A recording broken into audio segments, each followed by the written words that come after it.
On va lui montrer encore une fois combien on est capable de s'unir.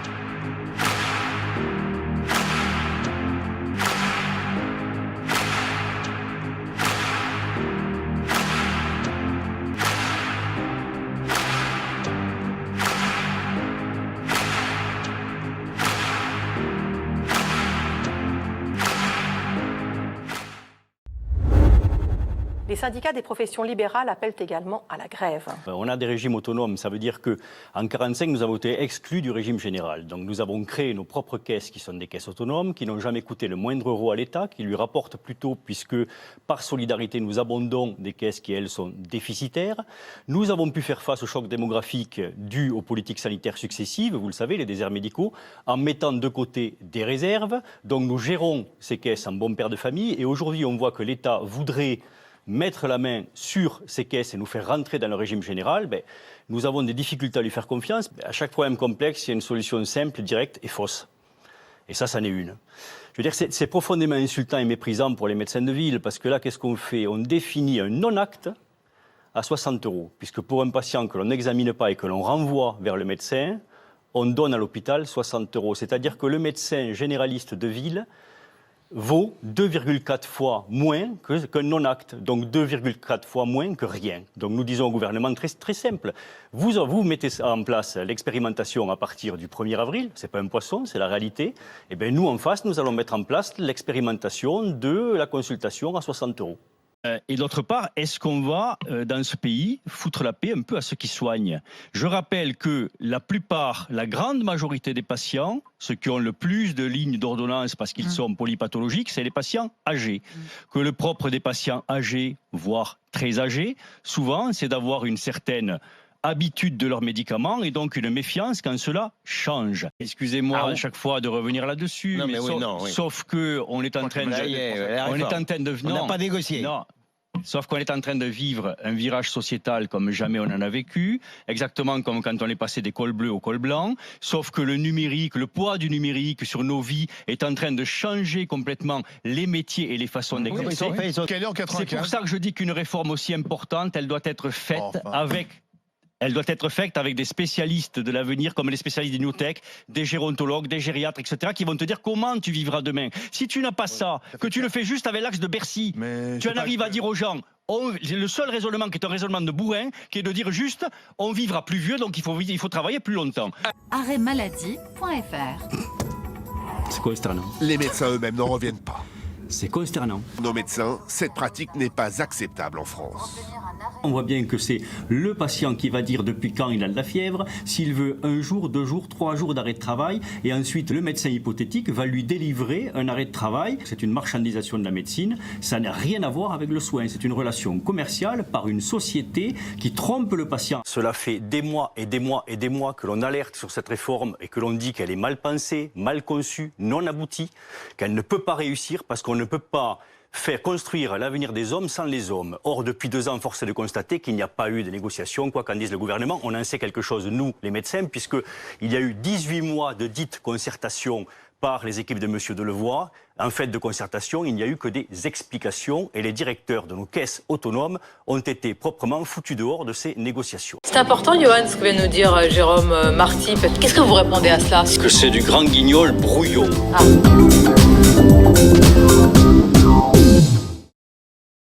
C'est pas que du grand guignol, c'est du grand guignol brouillon. Je veux dire, nous dire, on va faire une conférence de financement, on va discuter, d'abord ils nous disent, on va discuter des modalités de cette conférence de financement. C'est-à-dire que c'est même pas ce qu'il va y avoir dedans, c'est les modalités d'eux. Au bout de 2 ans, je veux dire, quand on n'est pas prêt pour se présenter à une compétition, quand on ne s'est pas entraîné, quand on ne s'est pas préparé, on ne se présente pas à la compétition. Là, on nous a lancé un projet de retraite mal ficelé, mal pensé, non abouti. On est encore 2 ans après, on est encore là-dessus. On n'a pas mis les partenaires sociaux autour de la table. On ne les a pas fait construire en commun cette réforme. Or, quand on veut décider de l'avenir des hommes, il faut demander l'avis aux hommes. On ne peut pas le faire sans les hommes. Et ce gouvernement a voulu imposer des choses et aujourd'hui, on en est à un état de rupture avec des oppositions. Nous, pour ce qui nous concerne, les libéraux, les professions indépendantes, on a des caisses autonomes, vous le savez, on a strictement pour l'instant rien obtenu. Le gouvernement continue à confondre régime autonome et régimes spéciaux. On a des professions qui vont être extrêmement fragilisées par cette réforme, alors même que ces professions sont déjà fragilisées.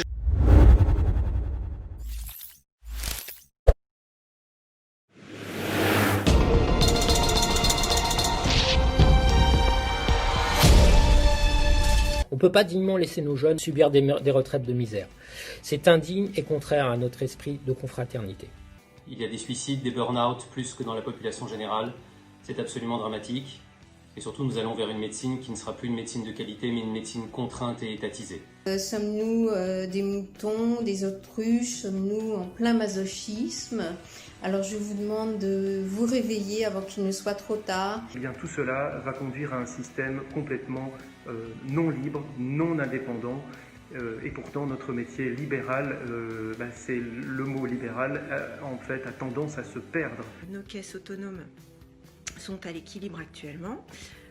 Pour défendre notre exercice médical intéressant en ville et complémentaire à l'exercice hospitalier qui permet justement de prendre en charge les patients au mieux possible. Il faudra travailler encore plus, voire encore plus de patients dans des conditions toujours plus difficiles, avec une demande de plus en plus importante, surtout en rhumatologie, où on soigne des patients qui vieillissent, et en France on a la chance, on a de la chance, on vieillit de plus en plus. Et donc ce travail va devenir très difficile. Aujourd'hui, notre caisse autonome est menacée par la réforme des retraites. La CAMF a constitué des réserves en prévision de cette chute démographique qui est due aux politiques catastrophiques de gestion. C'est impossible pour moi de confier la gestion des caisses de retraite à l'État. De ce que je connais. Dans le monde de la santé, nous avons rencontré les équipes de M. Delevoye pendant 18 mois. Et pendant 18 mois, nous avons assisté à des explications et pas à des négociations. À tel point que lors de la deuxième réunion, les représentants de nos caisses complémentaires ont été proprement foutus dehors. C'est comme ça les explications, c'est comme ça la négociation? Non. Cette réforme est éminemment dangereuse pour nos régime à nous. Nous avions des régimes autonomes. Nous n'étions pas du tout des régimes spéciaux. Nous avons des caisses autonomes qui sont des caisses bénéficiaires, qui sont solidaires, qui abondent des caisses déficitaires, qui n'ont jamais coûté le moindre euro à l'État, qui garantissent notre indépendance et c'est fondamental pour la santé à l'heure des déserts médicaux. Il nous faut continuer à nous mobiliser. Vous voulez maintenir la pression, maintenir la pression? Bien sûr, cette réforme est extrêmement dangereuse pour l'ensemble de nos professions du soin. Elle est dangereuse pour les médecins, mais elle est dangereuse pour l'ensemble des paramédicaux et donc elle est dangereuse pour les Français parce qu'elle va entraîner une casse très importante dans nos professions et donc on est en droit de se demander qui va vous soigner demain.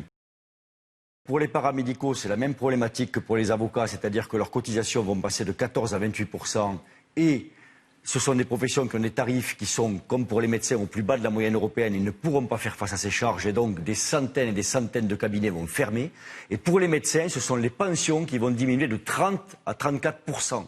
On sait que l'hôpital va très mal, on sait que les urgences vont très mal, on sait que la médecine de ville va très mal. Enfin bref, on se demande s'il y a un endroit dans le soin qui ne va pas mal suite à la gestion de l'État. Et ce même État prétend pouvoir gérer nos retraites. Nous avons la faiblesse de lui dire non, nous ne vous croyons pas parce que nous ne pouvons pas signer un contrat qui est un contrat léonin.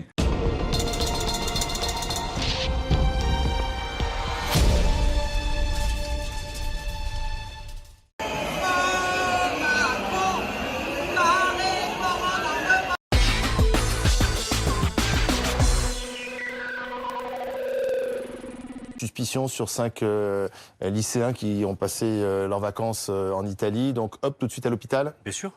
La réaction immédiate. C'est la meilleure façon de faire. Mais est-ce que le personnel soignant est bien protégé avec des masques?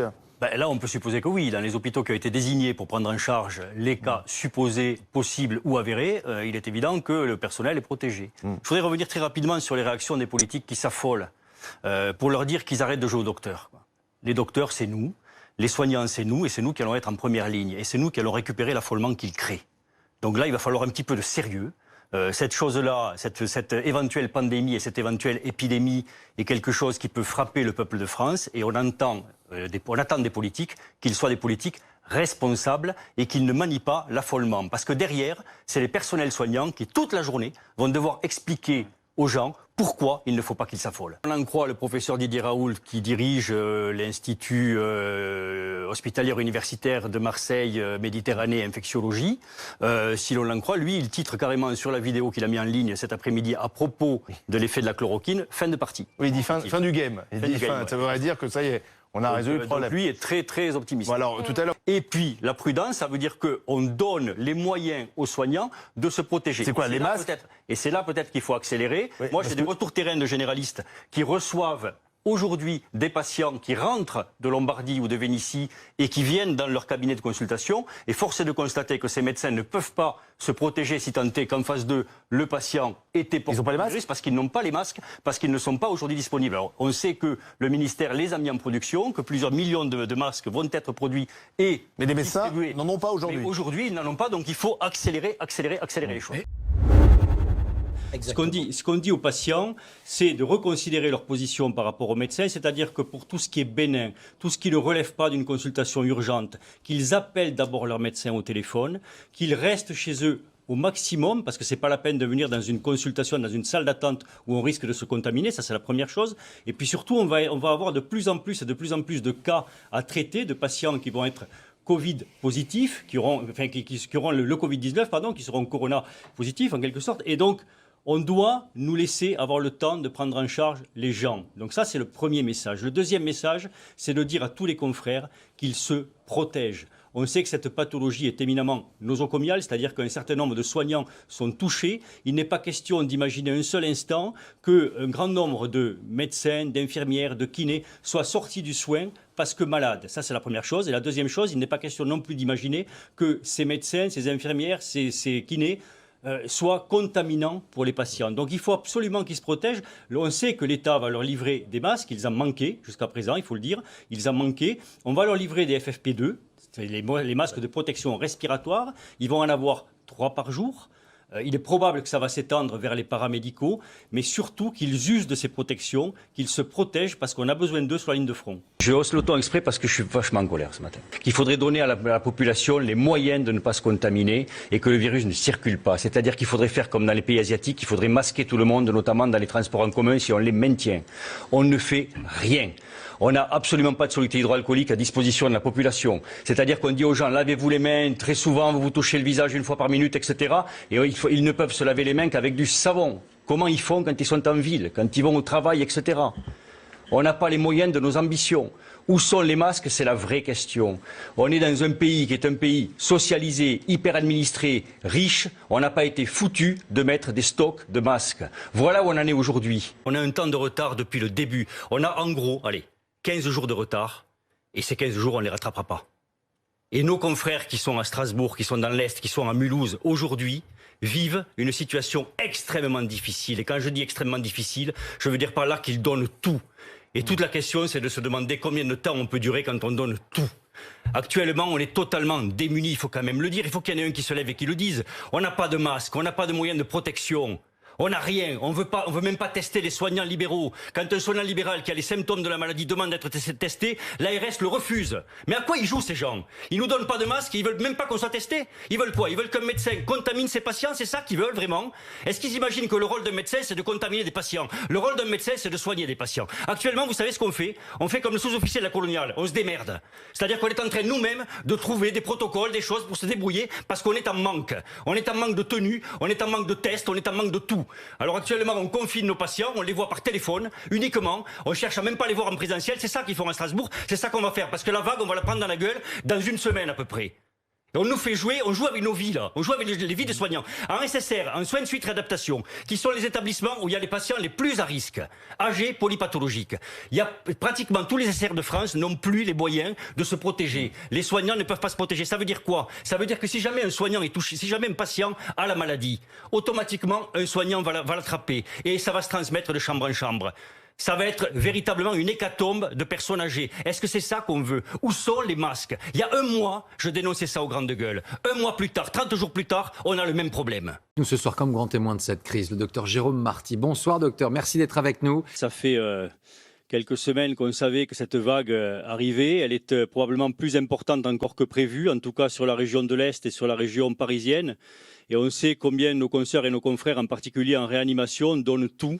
Il faut maintenant les aider. On voit qu'il y a un manque structurel, un manque de matériel, un manque en seringues électriques, on le disait dans votre reportage précédemment, un manque en respirateurs. Il y a encore un mois, c'était un scénario impensable. La France en mal de masques, face à une pandémie d'une ampleur inédite.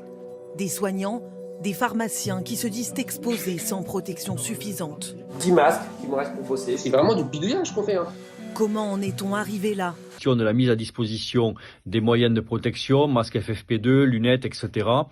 Ces moyens ne sont pas à disposition actuellement, ils sont en fabrication, ils sont stockés, ils seront délivrés lorsque nous serons rentrés en phase épidémique. Alors, c'est un choix du ministère, pour autant on voit bien que des problèmes commencent à se poser et que les professionnels peuvent être mis en risque de contamination dès maintenant. Nous avons une responsabilité, nous allons y faire face. Si nous rentrons en phase épidémique, nous serons encore une fois en première ligne, les médecins libéraux, infirmières libérales, kinés, etc. Donc considérez-nous comme ce que nous sommes, une pièce maîtresse du système qui doit être respectée et qui doit être protégée. Donnez-nous les moyens de travailler en paix et de travailler en étant au mieux protégés pour la meilleure qualité du soin. Cette réforme, on le sait, est dangereuse pour les personnels soignants et notamment les soignants libéraux. Au moment où on leur demande d'être sur la brèche, au moment où on leur demande d'être présents et où ils vont remplir leur mission, parce que c'est leur rôle et leur responsabilité, on leur plante un couteau dans le dos en imposant une réforme qui va mettre à bas leur profession et qui va baisser leur attractivité, ce qui fait que moins encore de personnes seront demain infirmières, médecins, etc. Je crois que ce gouvernement n'a pas soupesé le danger de ce qu'il vient de faire. Je crois qu'il y a un problème d'honneur à un moment. On pouvait très bien aujourd'hui, alors même qu'on est face à une double crise sanitaire, on pouvait dire on suspend les discussions sur les retraites et on les reprendra ensuite. À la place de ça, on passe en force au mépris notamment des soignants libéraux. Docteur, merci d'être avec nous dans Punchline ce soir. Vous êtes, j'imagine, encore à votre cabinet. La question des tests, elle est vraiment majeure. Hein. C'est une des clés, je dis bien, pour envisager le déconfinement. Déjà, elle a été majeure, on l'a vu dans le passé en quelque sorte, au début de la crise, elle est majeure actuellement et elle sera majeure demain. C'est effectivement une des clés puisqu'on sait qu'il va falloir déconfiner et pour faire ce déconfinement, il y a ce fameux triptyque dont on a parlé à plusieurs reprises, confinement, capacité à masquer la population, capacité à tester la population. On a vu qu'on a pris un certain retard par rapport à des stocks qui étaient manquants de masques. Ce qui est certain, c'est que cette crise, elle met le doigt sur ce que l'on dénonce depuis des années, c'est à la fois cette mondialisation et cette marchandisation du soin qui est en train aujourd'hui de montrer combien elle nous paralyse parce qu'on est vraiment dépendant de l'autre et quand on a une crise mondiale, quand on est dépendant de l'autre, et bien souvent malheureusement on est servi en dernier. Mais ce qu'on a en France, et on peut quand même rendre hommage à cette réalité, c'est cette mobilisation de professionnels qui sont inventifs aujourd'hui et qui sont des bricoleurs. C'est-à-dire quand on voit comment avec les moyens, même s'ils sont limités, ce qu'ils arrivent à faire, comment ils partent, j'allais dire au quotidien, face à des situations qui sont invraisemblables. Donc on a cette réactivité et je pense que ça c'est un élément à mettre au crédit aussi de nos professionnels et peut-être demain qui sera à prendre en compte dans toutes ces réformes et toutes ces révolutions auxquelles chacun aspire, d'avoir une vraie santé publique, d'avoir des dispositifs qui fonctionnent. Docteur Clerget, oui, je trouve ça formidable qu'on flatte le docteur Marty, les médecins libéraux, les professionnels, c'est très bien, mais ça aurait été bien aussi qu'on les écoute avant. Et les médecins libéraux et les autres professions libérales de santé, on les a pas beaucoup écoutés. Et je sais que le docteur Marty, pour avoir suivi les différentes interventions bien antérieures au coronavirus, a dit des choses qu'on aurait pu prendre en compte aussi et qu'on n'a pas écouté. Donc moi, ce que j'espère, c'est qu'après cette crise, on soit davantage à l'écoute des uns et des autres. Docteur Marty, le mot de conclusion. Je crois que le constat a été posé. On est plusieurs à l'avoir fait depuis longtemps. Maintenant, il faut qu'on se fasse confiance, il faut qu'on avance. Il faut qu'à partir de ce constat, on intègre beaucoup plus les professionnels du soin à la gouvernance du soin, qu'on intègre également les patients, cette fameuse, en quelque sorte, ce fameux paritarisme tripartite multipartite où chacun doit avoir à la fois la même dose de responsabilité et un droit d'opposition. Alors ça va être difficile, mais le système ne peut avancer que si les trois parties sont d'accord. L'administration, les soignants et les patients. À chaque étage du soin, il n'y a que comme ça qu'on peut arriver à avoir une démocratie sanitaire mature. Et au fond, c'est ce qui nous manque dans ce pays. Sur la partie loi HPST et T2A, etc., comme ceux qui vous ont suivi, vous avez malheureusement renforcé le pouvoir administratif, diminué le pouvoir des médecins et des soignants, et celui également des patients dans une espèce d'ersatz de démocratie sanitaire.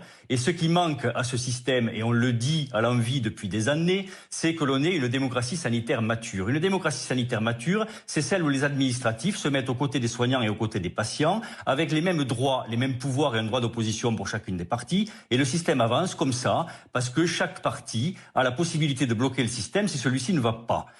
Or, ce que l'on voit avec les lois que vous avez mis en place, comme ceux qui vous ont suivi, c'est que c'est l'administration et le politique qui décident en verticalité, et on va voir le brave soignant qui donne tout, et on l'applaudit à 20h, et on dit « Ah, ces braves soignants qui vraiment donnent tout », mais par contre, on ne leur donne pas la liberté et la possibilité de co-gérer véritablement le système avec un vrai pouvoir et un vrai droit d'opposition. Ça n'existe pas, et j'en termine, et on a des associations de patients que l'on finance, que l'État finance, et on ne les libère pas, alors qu'on pourrait très bien imaginer que les entreprises, comme elles paient 1% pour la formation, payent le DIM aux associations de patients, ce qui les libérerait du pouvoir politique. Et là, on aurait une vraie démocratie sanitaire. Oui, d'abord pour remercier à la fois Emmanuel Hirsch et puis le ministre Douste-Blazy. Merci pour cet hommage à la médecine générale et à la médecine libérale dans son ensemble, parce qu'elle est particulièrement oubliée depuis le début de cette crise, alors qu'elle joue un rôle majeur et qu'elle va le jouer encore.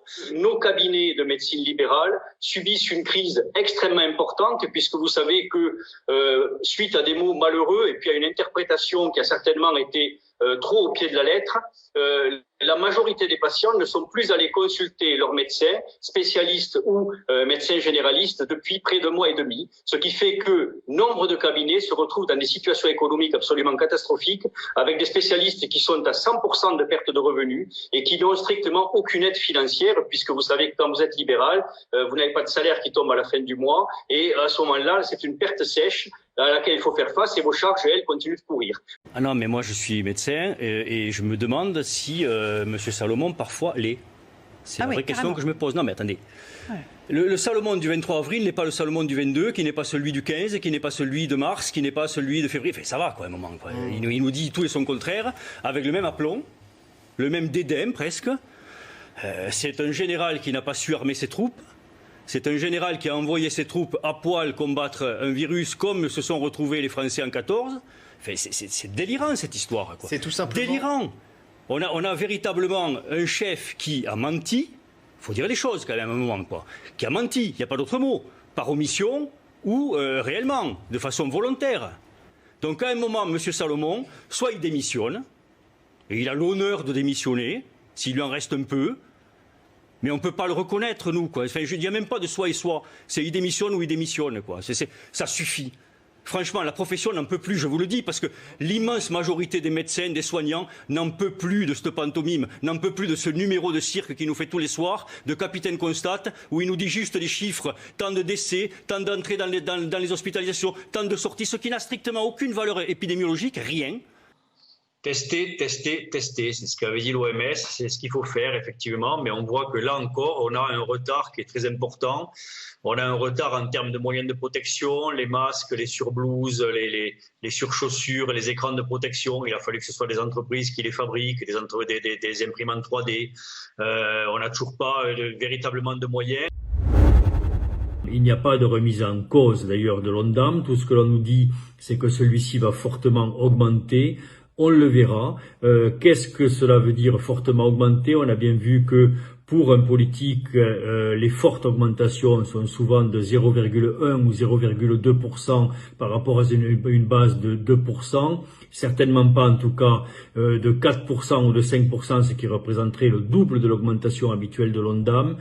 On le verra. En tout état de cause, ce que nous disons depuis des années maintenant, c'est qu'il faut sortir l'enveloppe tarifaire de l'objectif national des dépenses d'assurance maladie, que nos tarifs, vos rémunérations ne doivent pas être liés à l'état économique du pays, ni à l'état économique de la sécurité sociale. En tout cas, on a vraiment l'impression qu'il y a un fossé de plus en plus grand entre les gens qui sont censés parler pour la population française et la réalité du terrain. Enfin, on sait tous les médecins, toutes les infirmières, les kinés, les spécialistes, les généralistes savent bien qu'ils se sont heurtés à une pénurie extrêmement importante en moyens de protection. Alors quand le président nous dit qu'il n'y a pas eu de pénurie, on a tendance à lui rappeler les dizaines de milliers de patients, de soignants qui ont été contaminés. On rappelle.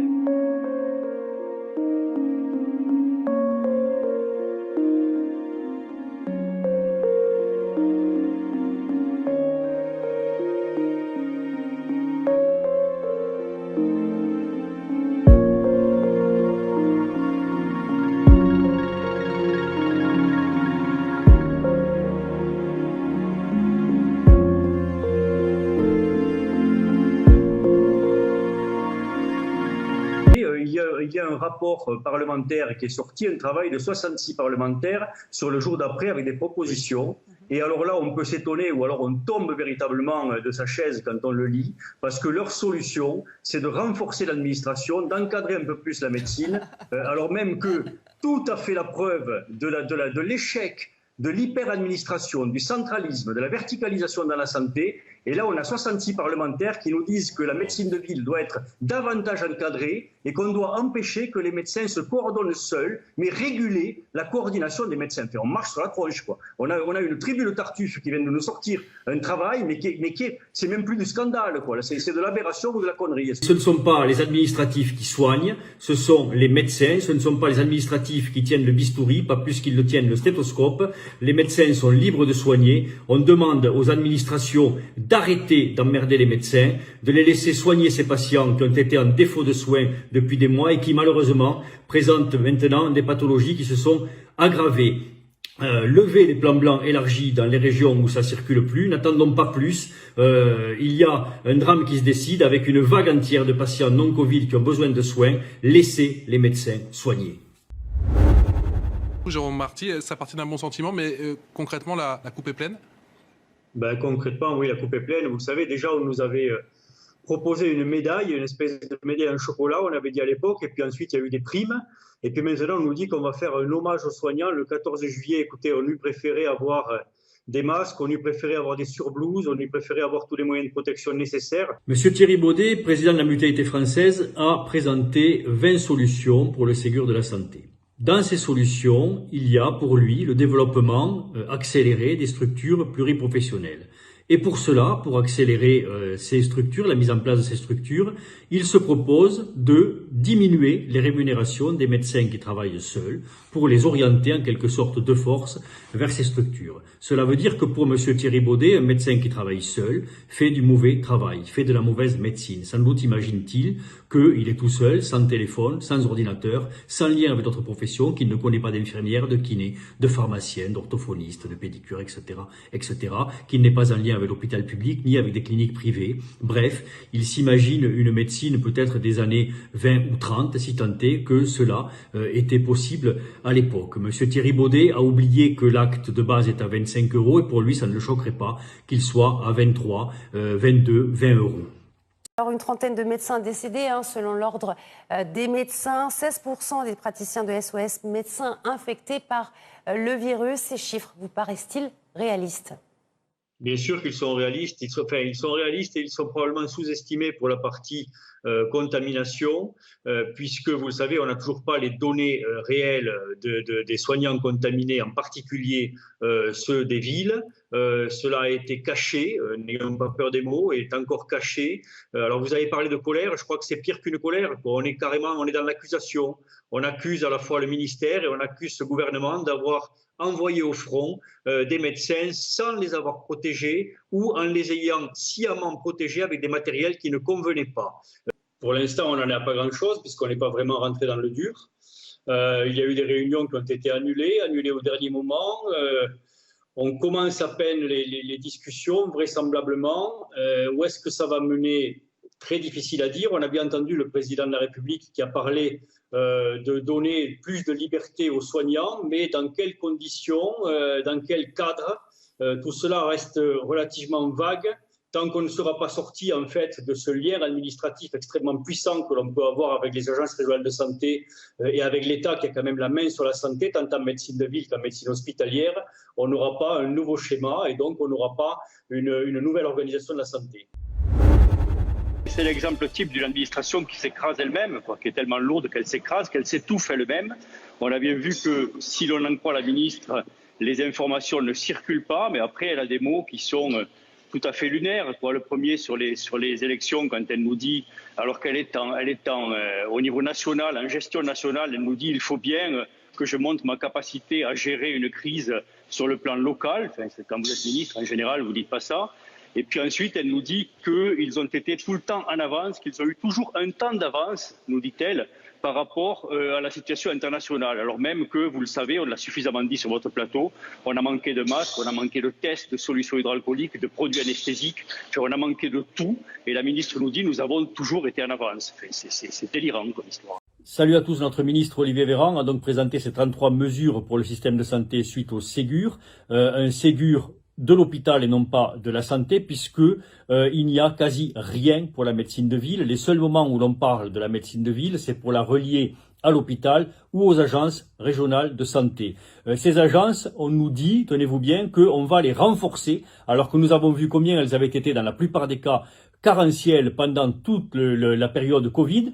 Elles l'ont été hier, elles l'ont été pendant la crise et elles le seront très probablement demain. Mais ça fait rien, ces gens n'ont rien compris puisqu'ils parlent de les renforcer et de renforcer leur rôle régional. Mais que je sache, ce sont les agences régionales de santé. Donc c'est déjà le cas, sauf que depuis le début, elles ont été dévoyées, elles sont devenues des agences relais de l'État par la loi d'ailleurs. Elles sont faites agences relais de l'État, on devrait les appeler comme ça et pas régionales. On va donc les renforcer, il faut juste retenir le terme renforcement des agences, ils n'ont rien compris. Cette nouvelle mesure permet aux professionnels de santé de prévenir la justice si une urgence vitale est constatée, une levée du secret médical approuvée par l'ordre des médecins, mais certains d'entre eux sont plus réservés. Le problème, c'est quel est le délai qu'il y aura entre le signalement et l'intervention à domicile chez le patient, la patiente victime.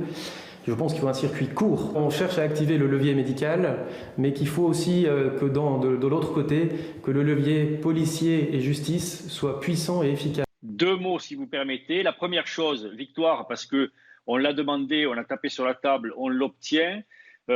Trois choses exactement. La deuxième chose, c'est pourquoi le 1er août. En tout cas, nous, on engage la population à le faire tout de suite, ne pas attendre 15 jours. On avait vu qu'on avait attendu déjà à l'époque, quand on a rendu le masque obligatoire dans les transports en commun, on avait attendu le 11 mai. La première alerte que je lance, et nous sommes plusieurs à le faire, sur le port du masque dans les transports en commun, c'est le 9 mars. Et puis enfin, s'ils font cela, ils reconnaissent qu'il y a une aérosolisation. S'ils reconnaissent qu'il y a une aérosolisation, alors il faudra qu'ils nous expliquent pourquoi ils n'ont pas muni en masque FFP2 l'ensemble des soignants. Enfin, l'obligation de porter le masque va être maintenant générale, que ce soit à Paris ou à Marseille. C'est l'histoire de l'équipe de France qui se met au départ d'une course en étant déjà fatiguée et qui espère la gagner. Je veux dire, le fait de vouloir obliger à porter le masque partout, c'est nier le fait c'est nier deux choses. Un, que le virus va nous accompagner pendant des mois et que cette affaire va durer longtemps. Et deux, qu'il faut des plages de respiration et des plages de liberté parce que sinon, le peuple arrivera à saturation. Il faut des bases scientifiques en toutes choses. Il faut expliquer les choses. Le fait que ce que disait Dimitri Pavlenko et dont je vous avais parlé l'autre jour, le fait de porter le masque à vélo n'a strictement aucune base scientifique. Mais il faudrait contraindre effectivement tous ces touristes, tous ces voyageurs à être testés. Ça me rend un peu fou de colère cette discussion. Je vais vous dire pourquoi. On est typiquement dans la prévention d'une catastrophe. On a un virus qui continue à circuler partout sur le territoire, on le sait. Alors c'est vrai qu'on a les hospitalisations qui baissent, qu'on a les cas graves qui baissent, mais on a une nappe de virus qui continue à s'étendre tranquillement partout. On a des régions qui n'ont pratiquement pas été impactées, on a un taux d'immunité qui est extrêmement faible et on a des connaissances qui sont beaucoup plus importantes qu'elles l'étaient il y a quelques mois. On sait que ce virus est dangereux dans les lieux clos. Et on a des politiques de responsabilité nationale qui donnent le mauvais exemple, qui ne sont pas du tout dans l'exemplarité. On a vu des réunions jusqu'au Ségur de la santé, qui est très symbolique, parce qu'on est pile dans la santé, où l'on a vu des 50, 60 personnes, dont le ministre de la Santé, dont le Premier ministre, dont Nicole Notat, sans masque, alors que c'est des lieux clos, non aérés. C'est insupportable. C'est à la fois les dérives des réseaux sociaux et puis un espèce de mouvement qui est à la fois anti-vax, anti-masque, anti-tout, qui tente à laisser croire des choses qui sont du domaine de la folie pure, du complotisme. Et puis parallèlement, tu as une affection qui continue, dont on veut tous éviter qu'elle progresse. Et puis il faut se souvenir des choses, quoi. Qu'est-ce qu'on a vécu? On a vécu 2 mois où on s'est battu comme des chiens pour qu'on puisse avoir des masques, pour que les soignants puissent être protégés, pour qu'ensuite la population puisse en disposer pour se protéger. Et ces mêmes personnes aujourd'hui nous disent qu'il ne faut pas de vaccin, il ne faut pas de masque, etc. Enfin merde quoi, on a eu 30 000 morts, on a 30 000 morts, on a eu 46 médecins généralistes qui sont morts, on a eu des maisons de retraite décimées en l'espace de 15 jours où tu as eu 20, 30 morts d'un coup, la grippe fait pas ça. À l'époque, on n'avait pas la connaissance en plus des cas asymptomatiques et même si on l'avait eu, ça ne circulait pas. Donc il était normal de dire ça, je ne le regrette pas et je le revendique. Sur la grippette, il faudra me le trouver parce que c'est les trucs de Pro-LREM qui m'ont sorti ça. Parce que j'ai été parmi ceux qui ont attaqué le plus le gouvernement, et vous l'avez dans le livre que je sors, parce que nous en avons souffert et les soignants nous avaient été envoyés au front sans masque, sans rien, sans protection, et certains en sont morts, 46 médecins généralistes, et c'est pour ça que j'ai voulu le retranscrire pour qu'il y ait une trace.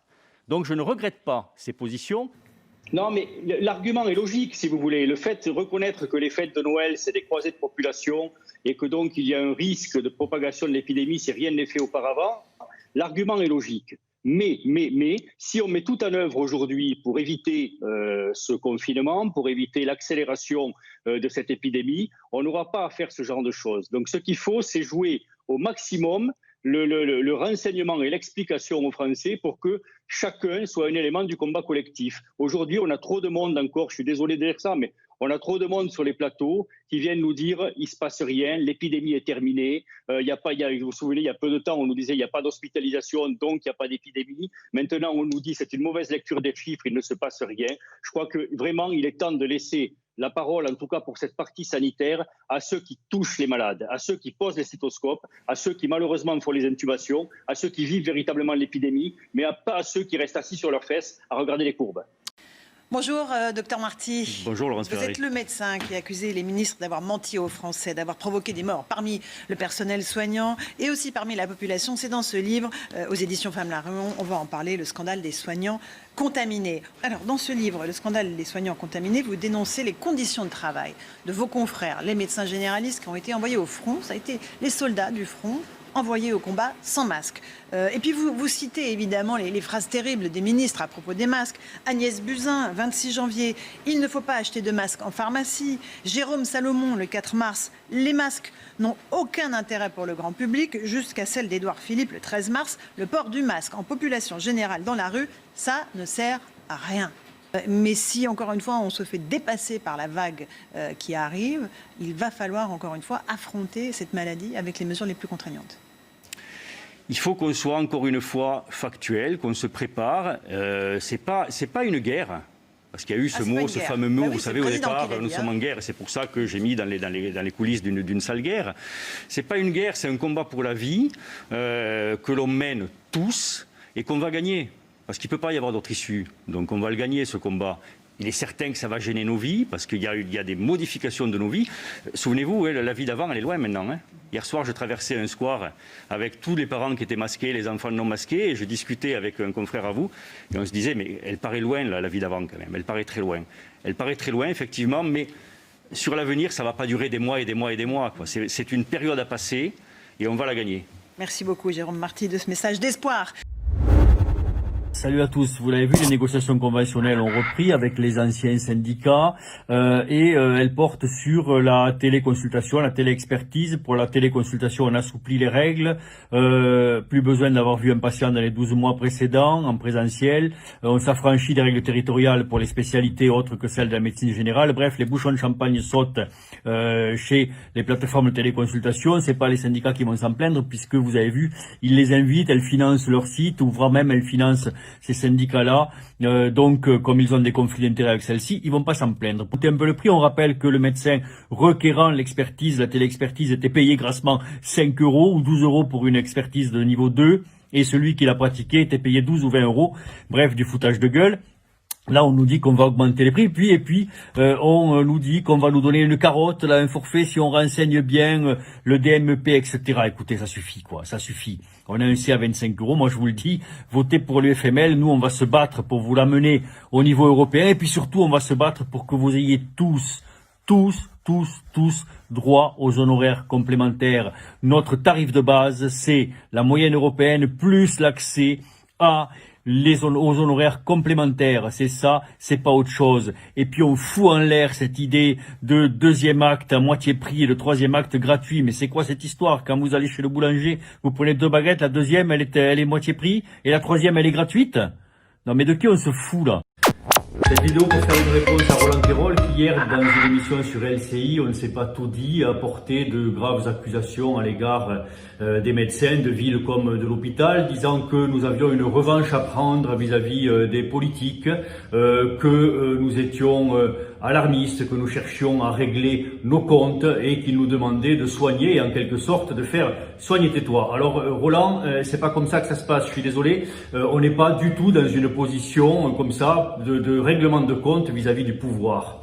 On est face à un ennemi commun qui s'appelle la Covid-19.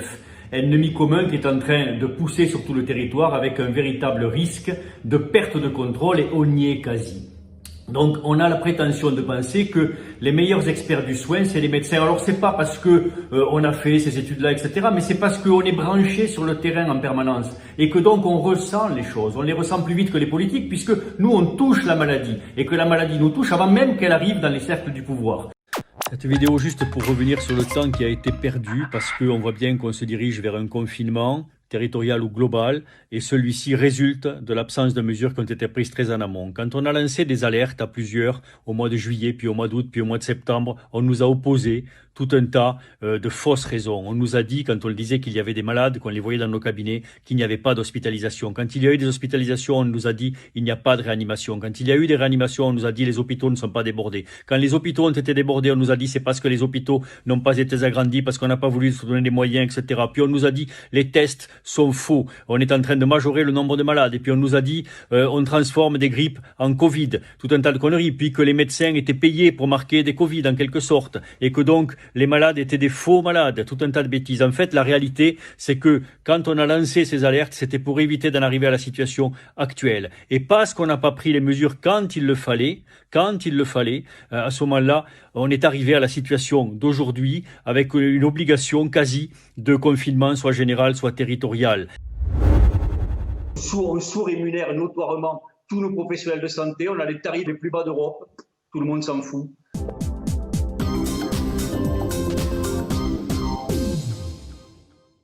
Évidemment, il y a aussi le fait que depuis 30 ans, en matière de santé, on fait la politique du chien crevé au fil de l'eau.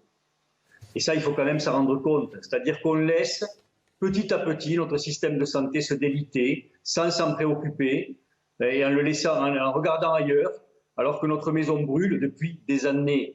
Les hôpitaux vont mal, la médecine de ville va mal, vous avez les déserts médicaux qui globalement maintenant sont partout, vous avez 30% de postes de praticiens hospitaliers qui sont vacants, ça fait des années que ça dure. L'espérance de vie professionnelle d'une infirmière à l'hôpital public, c'est 8 ans à peine, avec la garantie de l'emploi, tout le monde s'en fout.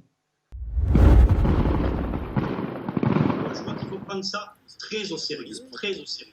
On a des menaces, tous les jours, on reçoit des menaces. Moi, j'invite à la fois les médecins à ne jamais rien laisser passer, à porter plainte dès l'instant où ils ont une menace, et j'invite surtout l'ordre et le ministère de la Santé à répondre de la façon la plus ferme à ces choses-là. Parce que quand ce sont des non-médecins qui emploient ce discours, c'est pas grave. Mais on a vu cet après-midi un médecin tenir ce genre de propos. La vaccination, c'est une énorme connerie. Ok, Gabin. C'est toxique. Les médecins eux-mêmes commencent à se révolter, à dire mais allez vacciner, personne ne s'en dit pas, vous êtes fous ou pas? Pour remercier les médecins et les soignants de ville de leur engagement face au Covid-19, Jean Castex et Olivier Véran ont signé un décret 2020-1465 du 27 novembre, qui donne le droit aux directeurs des caisses primaires d'assurance maladie de déconventionner les médecins jusqu'à 3 mois s'ils jugent qu'ils ont commis une faute grave. Le médecin de ville peut donc être condamné sans aucune étude de son dossier par la commission paritaire locale. Cette vidéo pour remercier le journal Le Généraliste d'avoir fait généraliste de l'année 2020 les généralistes qui sont malheureusement décédés du Covid. Le meilleur moyen, ce serait que vous soyez vacciné pour donner l'exemple, prioritairement. Ça peut l'être, mais très clairement, on voit bien que chez certaines personnes, vous pourrez toujours vous vacciner et ils ne croiront pas en l'effet du vaccin. Je crois que ça passe surtout par l'explication, cette relation de confiance, cet acte singulier, ce colloque singulier qu'est l'acte médical. Cette défiance, elle se transforme parfois en haine. Vous, mais d'autres collègues médecins généralistes présents sur les réseaux sociaux ont reçu des messages d'insultes allant jusqu'aux menaces de mort. Vous avez notamment rendu public un message explicite où on parle d'une balle dans la tête. On t'oublie pas, le jour venu, c'est la corde qui t'attend. Vous refusez de vous inquiéter. Enfin, tout de même, c'est pas un message isolé. C'est plusieurs fois par jour, c'est quotidien. Oui, ce qui est plusieurs fois par jour, c'est les insultes. Il y a un mur qui est tombé depuis quelque temps. Les professions médicales, les blouses blanches, habituellement, sont des professions qu'on respecte parce que c'est des professions qui portent le soin. Et on voit bien que depuis quelques mois, ce mur est tombé, et notamment sur les réseaux sociaux, l'insulte devient presque le fait commun.